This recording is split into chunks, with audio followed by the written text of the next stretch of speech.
What if the most interesting cooking America ever did happened in the decade everyone forgot to take seriously?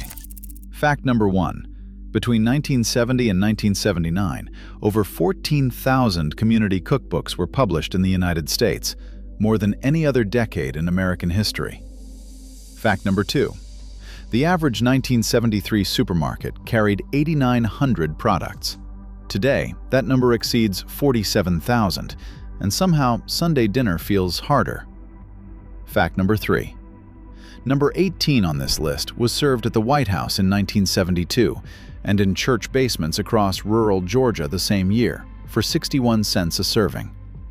The 1970s were not a culinary disaster. They were a decade of radical practicality. And the meals that came out of those kitchens were stranger, more specific, and more interesting than anyone gives them credit for. What you are about to hear was never trendy. It was just true. If you want more cooking that actually happened, not food content, real cooking, subscribe before we start. The countdown begins now. Number 25. Tuna melt, open-faced.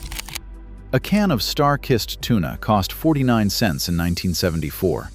2 slices of rye bread, a slice of American cheese each, mayonnaise, and a pickle. Under $1. Fed 2. You drain the tuna and flake it with a fork. You mix it with mayonnaise, a spoon of pickle relish, and a pinch of black pepper. You toast the bread lightly. You pile the tuna thick on each slice and lay a slab of cheese over the top. You slide it under the broiler for 3 minutes until the cheese bubbles and turns the color of a harvest moon. The smell is sharp and salty and warm. The bread goes crisp underneath. The tuna melt was invented at the Woolworth's lunch counter in Charleston, South Carolina in the 1960s, when a waitress accidentally dropped a tuna salad sandwich onto a grilled cheese. It spread through American diners by 1970. For a Sunday afternoon when the kids are hungry and the budget is tight, this is hot protein on the table in 8 minutes. No shame in that. Number 24. Baked beans on toast. A can of Heinz baked beans cost 39 cents in 1975. 2 slices of white bread and a pat of butter.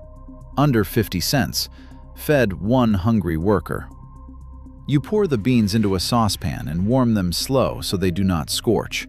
You toast the bread dark. You butter it heavy while still hot so the butter melts into the crust. You pile the beans high on the toast and let them spill over the edges onto the plate. A shake of pepper on top. The beans go glossy and sweet.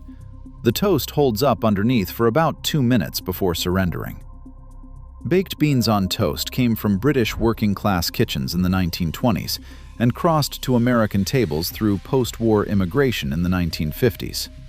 It became the default Sunday night supper in New England mill towns. For a retiree eating alone on a Sunday evening, this is dignity on a plate. No chopping, no standing, just a can, a pan, and a toaster. Supper in 6 minutes. Number 23. Tamale pie. A pound of ground beef cost 99 cents in 1974. A can of corn, a can of tomatoes, chili powder, and a cup of cornmeal. Under $2. Fed 6. You brown the beef with a diced onion until the kitchen smells like a border town. You stir in the tomatoes, corn, chili powder, and a pinch of sugar. You let it simmer until it goes thick. You mix cornmeal with milk and eggs and pour it over the top like a blanket. You bake it at 375 for 30 minutes. The cornmeal puffs up golden. The filling bubbles at the edges. A spoon goes in and comes out coated in red and yellow. Tamale pie came out of Tex-Mex kitchens in San Antonio in the 1920s, spreading through Depression-era Better Homes and Gardens cookbooks as a way to stretch beef with cornmeal. It hit peak popularity in 1970s American homes. For a family of 6 on a Sunday, this pie costs under $2 and leaves leftovers for Monday lunch. That is not a compromise. That is strategy. Number 22. Skillet Spanish rice. A cup of long-grain rice cost 15 cents in 1973. a pound of ground beef, an onion, a green pepper, a can of tomatoes, and chili powder. Under $2. Fed 6. You brown the beef in a deep cast-iron skillet with the diced onion and pepper. You pour off the fat. You stir in the rice and let it toast for a minute in the drippings. You pour in the tomatoes and 2 cups of water. You cover it and drop the heat low for 20 minutes. You lift the lid and steam rises with the smell of paprika and pepper and browned meat. The rice is red. The meat is tender. Nothing is dry. Spanish rice in American kitchens came from Mexican-American border cooking in the Southwest in the early 1900s. It spread through American home economics textbooks in the 1950s and 1960s as an economical Sunday supper. For a mother feeding 6 children on a Sunday, this is 1 skillet, 1 lid, 1 pot to wash. That is not laziness. That is intelligence. Number 21. Creamed spinach on baked potato. A box of frozen spinach cost 29 cents in 1975. 2 russet potatoes, butter, flour, milk, and a handful of Parmesan. Under $1. Fed 2. You bake the potatoes at 400 degrees for an hour until the skins crackle when you press them. You thaw the spinach and squeeze it dry in a dish towel. You melt butter in a saucepan, whisk in flour, then milk until it thickens into a white sauce. You stir in the spinach and Parmesan and a grate of nutmeg. You split the potatoes open with a fork and pile the creamed spinach into the steaming centers. Creamed spinach came into American cooking through German immigrants in the Midwest in the late 1800s. The potato and spinach combination became a Depression-era vegetarian Sunday supper in Lutheran communities in Wisconsin and Minnesota. Number 20. Welsh rarebit. A half-pound of sharp cheddar cost 89 cents in 1974. A bottle of stout beer, Worcestershire sauce, mustard, and 4 slices of toast. Under $1.50. Fed 4. Welsh rarebit came to America with Welsh coal miners in Pennsylvania in the 1800s and became a Sunday supper staple in working-class Pittsburgh homes by 1920. It appeared in the Fanny Farmer cookbook and The Joy of Cooking by 1936. Number 19. Here is something nobody says out loud. The recipes on this list were not invented by chefs. They were not designed in test kitchens. They were not written down by anyone who thought they mattered. They were made by women, in small kitchens, with almost no money. And they fed entire generations without recognition, without applause, without ever being called artists or geniuses for the miracle they performed 3 times a day. That woman was your grandmother, or your great-grandmother, or a stranger in a coal town in 1952 whose name you will never know, but whose Sunday supper recipe still lives in somebody's handwritten index card. Number 19. Goldenrod eggs. 6 eggs cost 59 cents in 1973. Butter, flour, milk, and 4 slices of toast. Under $1. Fed 4. You hard-boil the eggs and peel them under cold running water. You separate the whites from the yolks. You chop the whites fine. You make a white sauce with butter, flour, and milk in a saucepan. You stir the chopped whites into the sauce. You toast the bread dark. You ladle the creamy sauce over the toast. You push the yolks through a fine sieve so they fall onto the top like golden snow. The dish goes white and yellow on the plate. The sauce is rich. The yolk dust tastes like sunshine. Goldenrod eggs came out of American farm kitchens in the 1890s as a way to use every scrap of a hen's output. It appeared in the 1918 Fanny Farmer cookbook and became a Sunday morning supper staple in rural Pennsylvania and Ohio. Number 18. Fried chicken. A whole chicken cost 69 cents a pound in 1974. Flour, salt, pepper, paprika, and lard or Crisco. Under $4. Fed 6. You cut the chicken into 8 pieces. You soak it in buttermilk for an hour.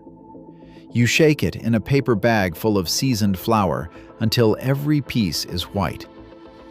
You heat 2 inches of Crisco in a cast iron skillet until a pinch of flour sizzles on contact. You lay the chicken in, skin side down. You do not move it for 8 minutes. The kitchen fills with the smell of hot fat and pepper and browning skin. The crust turns the color of an autumn leaf. The juices run clear.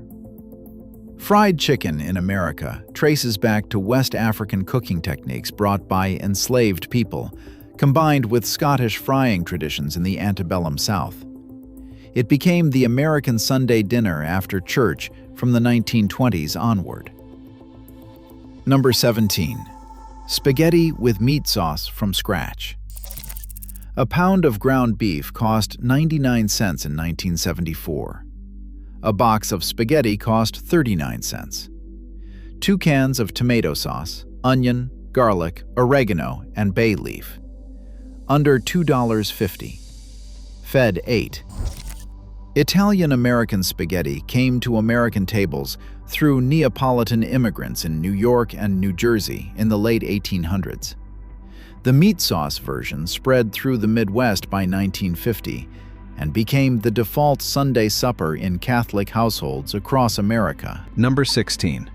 Hash brown skillet with ground beef. A pound of ground beef cost 99 cents in 1975. A bag of frozen hash browns cost 59 cents. An onion, a green pepper, and a can of tomato sauce. Under $2. Fed 6. You lift the lid and the kitchen smells like a Midwestern diner at 5 in the morning. The hash brown skillet came out of American truck stop and diner culture in the 1950s, spreading into home kitchens through Sunset Magazine and Better Homes and Gardens by the mid-1960s. Number 15. Franks and beans. A pack of ballpark Franks cost 79 cents in 1975. A can of B&M baked beans cost 49 cents. A diced onion and mustard. Under $1.30. Fed 5. Franks and beans came out of New England, particularly Boston, where baked beans have been Saturday supper since the 1620s. The Puritan tradition of cooking beans slow on Saturday to eat cold on the Sabbath evolved into the American Franks and beans skillet of the 1950s and 1960s. Number 14. Canned tuna on toast. A can of star-kissed tuna cost 49 cents in 1974. 2 slices of bread, mayonnaise, a stalk of celery, and a boiled egg. Under $1. Fed 2. Canned tuna became the default Sunday sandwich across American households after World War II, when Chicken of the Sea and Star-Kissed ran advertising campaigns in Good Housekeeping through the 1950s and 1960s. For an elderly widow living alone on Social Security in 1978, a can of tuna stretched into 2 Sundays of lunch. That was not poverty. That was arithmetic. Number 13. Here is where things get personal. You are watching this video for a reason. Maybe you grew up with these suppers and you miss them. Maybe your mother made them and she is not here anymore. Maybe you are sitting alone in a kitchen right now and the idea of cooking a Sunday supper for one person feels like a cruel joke. I want you to hear this clearly. Cooking for yourself is not a lesser act. Setting a table for one is not a consolation prize. It is not pathetic. It is not sad. You deserve the table. You deserve the ritual. You deserve the 45 minutes it takes to turn cans and scraps into a meal. Do not apologize for feeding yourself well. Not on a Sunday. Not on any day. Number 13. Macaroni and cheese from scratch. A box of elbow macaroni cost 39 cents in 1975. A half pound of sharp cheddar cost 89 cents. Milk, butter, flour. Under $2. Fed 6. You boil the macaroni until just tender. You make a roux with butter and flour in a saucepan. You whisk in cold milk until it thickens into a sauce. You add shredded cheddar in handfuls until the sauce turns orange and glossy. You fold in the pasta. You pour it into a buttered baking dish. You top it with more cheese and breadcrumbs and bake it at 375 for 20 minutes. The top goes golden. The edges bubble. The kitchen smells like a dairy farm on a warm morning. Macaroni and cheese entered American cooking through Thomas Jefferson in 1793, but the casserole version spread through Southern church cookbooks in the 1940s and 1950s. Number 12. Hot dogs and canned beans. A pack of Oscar Mayer hot dogs cost 69 cents in 1974. A can of Van Camp's pork and beans cost 39 cents. Under $1.10. Fed 4. This was the default Sunday supper in Rust Belt cities like Pittsburgh, Cleveland, and Detroit throughout the 1960s and 1970s, when steel and auto workers came home from double shifts too tired to cook anything complicated. Number 11. Hoppin' John. A cup of black-eyed peas cost 25 cents in 1973. A ham hock cost 49 cents. A cup of rice, an onion, and a bay leaf. Under $1.50. Fed 8. Hoppin' John was born in the low country of South Carolina among enslaved Africans in the early 1800s who carried the rice and legume tradition from West Africa. It became a Southern New Year's dish for luck. Number 10. Fried chicken. Of course, it was always going to be fried chicken. A whole cut-up chicken at 69 cents a pound in 1974. Seasoned flour in a paper bag. 2 inches of Crisco in a cast-iron skillet. Under $4 to feed 6. You shake the chicken in the bag. You lay it in the hot fat, skin side down. You do not move it for 8 minutes. The crust seals. The juices stay locked inside. The kitchen fills with the smell that every American grandchild recognizes across every decade and every region. Fried chicken built the American Sunday dinner. It came out of West African cooking traditions carried by enslaved people and merged with Scottish frying methods in the antebellum South. By 1925, it was the Sunday after church meal in every black and white kitchen below the Mason-Dixon line. Number 9. Peanut butter and banana sandwich. 2 slices of white bread cost 3 cents in 1975. A tablespoon of peanut butter cost 2 cents. A banana cost 7 cents. Total sandwich, 12 cents. The peanut butter smells nutty and warm. The banana goes soft against the heat. The bread crunches on the outside and yields in the middle. Number 8. One-pan sausage pasta. A pound of Italian sausage cost $1.19 in 1976. A box of penne cost 39 cents. A can of crushed tomatoes, an onion, garlic, and a splash of cream. Under $3. Fed 6. You brown the sausage in a deep skillet until the fat runs golden and the edges go dark. You scoop it out. You soften the onion and garlic in the drippings until the kitchen smells like a trattoria. You pour in the tomatoes and let them bubble.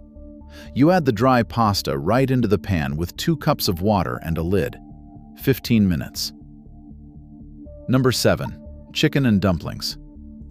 A whole stewing hen cost 59 cents a pound in 1974. Flour, baking powder, milk, a carrot, an onion, and a celery stalk. Under $3. Fed 8. Chicken and dumplings came out of Appalachian and Southern cooking traditions from the 1800s, spreading across American farm kitchens by 1920. It was the Sunday supper when a hen stopped laying. Number 6. Salisbury steak with brown gravy. A pound of ground beef cost 99 cents in 1974. An egg, breadcrumbs, an onion, a can of mushrooms, and a packet of brown gravy mix. Under $2. Fed 5. Salisbury steak was invented by Dr. James Salisbury, a Civil War physician, in 1888 as a health food. By the 1960s, it had become a TV dinner staple through Swanson, and home cooks recreated the skillet version in Midwestern kitchens across Ohio and Illinois through the 1970s. Number 5. Beef stew with biscuits. A pound of stew beef cost $1.19 in 1975. Potatoes, carrots, onion, a can of tomato sauce, and a tube of Pillsbury biscuits. Under $3. Fed 6. Beef stew came into American Sunday kitchens through Irish and English immigrant traditions in the 1800s. The Pillsbury biscuit revolution of the 1950s turned it into the lazy Sunday supper that fed working families across the Rust Belt by 1970. For a cold Sunday evening, this is a bowl of dinner that warms you from the inside out. Number 4. Meatloaf. 2 pounds of ground beef cost $1.98 in 1975. An egg, breadcrumbs, an onion, ketchup, Worcestershire, and mustard. Under $3. Fed 6 with leftovers for sandwiches. Meatloaf emerged from German-American kitchens in Pennsylvania in the 1870s, spreading through Depression-era cookbooks as a way to stretch a pound of beef into 6 servings. By 1950, it was the default American Sunday supper in homes from Maine to California. For a Sunday that needs to feed a crowd and stretch into Monday sandwiches, nothing beats a meatloaf. Cold slices on white bread with mustard the next day are almost better than the Sunday version. Number 3. Shepherd's pie. A pound of ground beef cost 99 cents in 1974. A can of mixed vegetables, an onion, a packet of brown gravy mix, and 4 potatoes for mashing. Under $2.50. Fed 6. Shepherd's pie came to America with Irish immigrants fleeing the potato famine in the 1840s. It spread through Boston and New York Irish Catholic Sunday suppers and became a Midwestern casserole staple by 1960. For a Sunday supper that feels like something your grandmother would be proud of, this is a casserole that costs under 50 cents a plate. Number 2.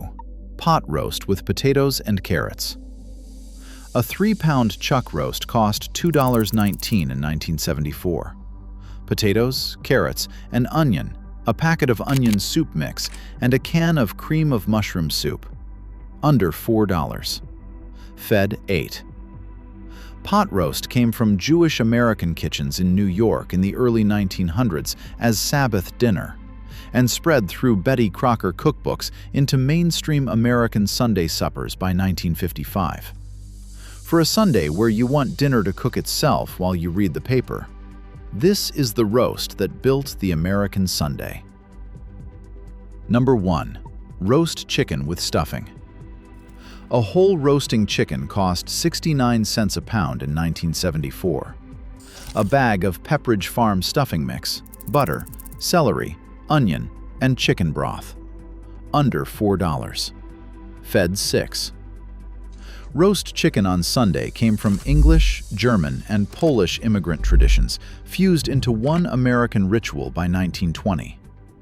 By 1965, it was the single most common Sunday dinner in working-class American households from Pittsburgh to Portland. Make one of these this Sunday. Just one. Pick the Hoppin' John from number 11, or the roast chicken from number 1, or the pot roast from number 2. Any one of them. The ingredients cost less than $5 at any grocery store in the country. This was never about the food. It was about the act of believing you are worth feeding.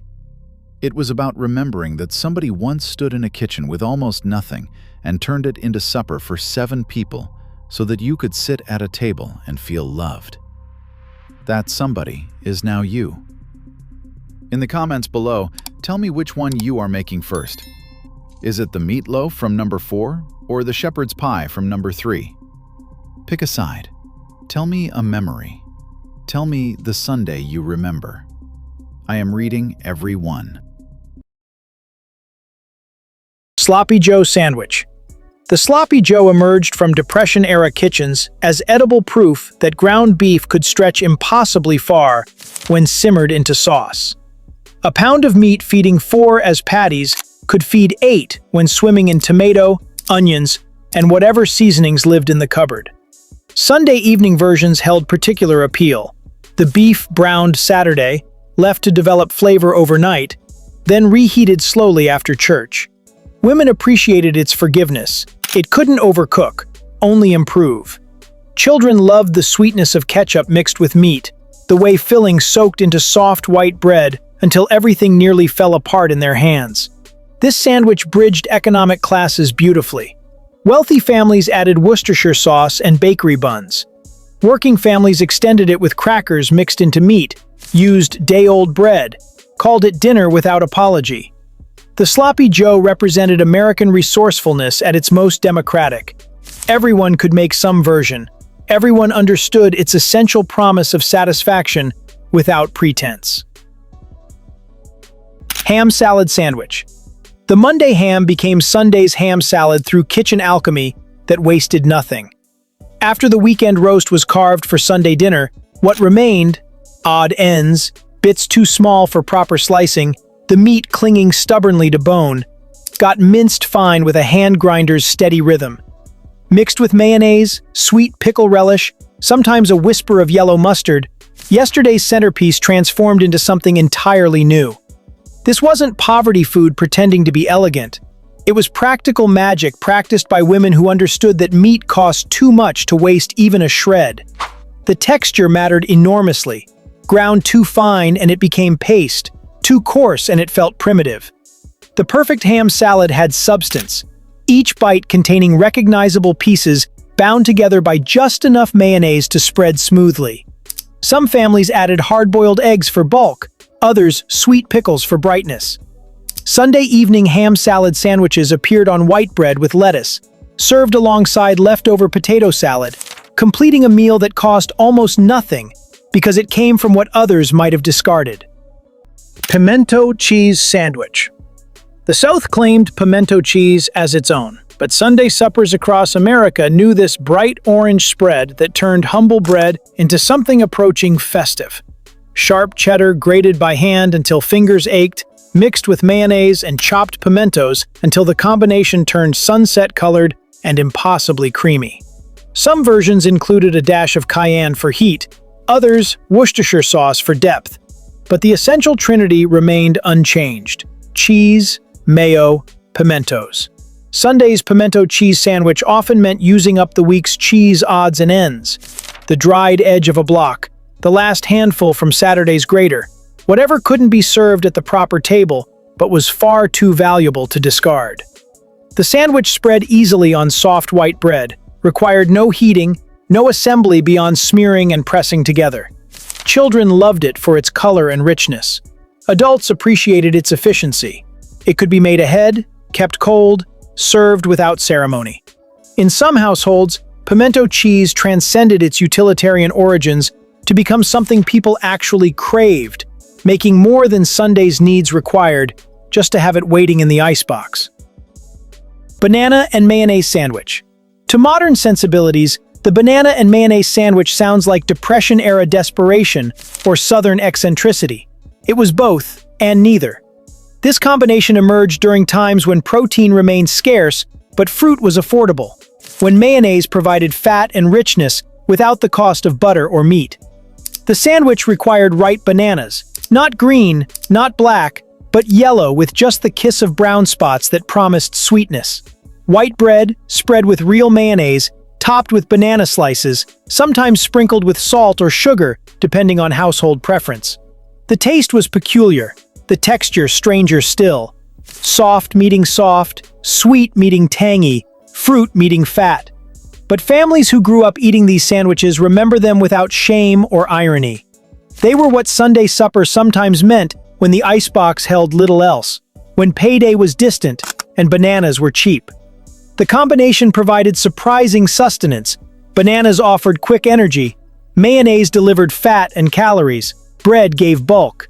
Together they formed something greater than the oddness of their pairing. Some families added peanut butter to the mix, creating a trifecta of flavors that shouldn't work, but somehow did, turning strange necessity into memorable comfort.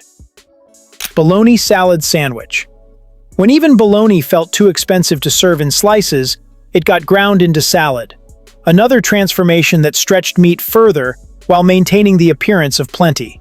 Bologna chunks fed through a hand grinder, mixed with mayonnaise, sweet pickle relish, perhaps chopped onion or celery, creating a spread that looked substantial and tasted familiar. This was meta-economy, taking an already economical meat and extending it further, making 6 sandwiches from what might have been 4. Children often couldn't distinguish bologna salad from ham salad except by color and vague taste. That was partly the point.